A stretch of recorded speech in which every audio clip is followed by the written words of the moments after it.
বুধবার রাজধানীর কৃষিবিদ ইনস্টিটিউশনে সদস্য ফর্ম বিতরণ, সদস্য নবায়ন কার্যক্রমের উদ্বোধন ও গণ অভ্যুত্থান পরবর্তী বাংলাদেশে নতুন ধারার রাজনীতি শীর্ষক আলোচনা সভার আয়োজন করে জাতীয়তাবাদী ছাত্রদল ঢাকা মহানগর।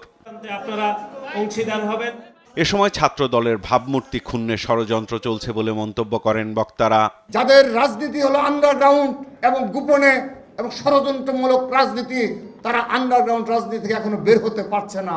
বিভিন্ন শিক্ষা প্রতিষ্ঠানে আমরা লক্ষ্য করছি কিছু গুপ্ত সংগঠন ছাত্র দলের কর্মকাণ্ডে বাধাগ্রস্ত করার জন্য হামলা চালাচ্ছে।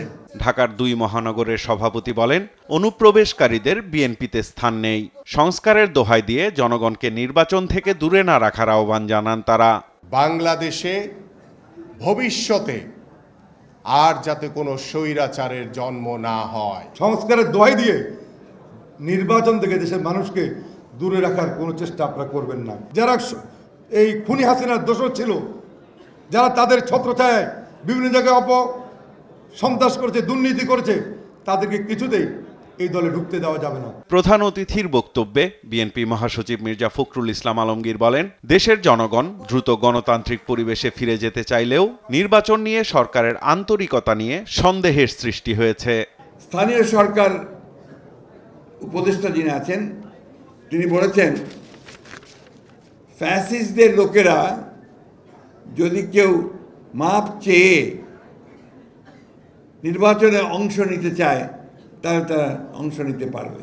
যে তারা এখন তাদের নিজেদের স্বার্থে ওই ফ্যাসিস্টদেরকেও তারা জায়গা দিতে চায়। আবারও হুঁশিয়ার করে বলে দিতে চাই, যদি আবার কেউ সেই ১/১১ কথা চিন্তা করেন, গণতন্ত্রকে বিসর্জন দিয়ে আবার সেই একদলীয় শাসন বা ফ্যাসিস্ট আন্দোলন, ফ্যাসিস্ট সরকারের দিকে যেতে চান, তারা কখনোই জনগণ তা মেনে নেবে না। মেধাবীদের ছাত্র দলে নিয়ে আসার উদ্যোগ নেয়ার নির্দেশনা দিয়ে বিএনপি মহাসচিব বলেন, সাইবার দুনিয়ায় মেধাভিত্তিক লড়াইয়ে নামতে হবে শিক্ষার্থীদের।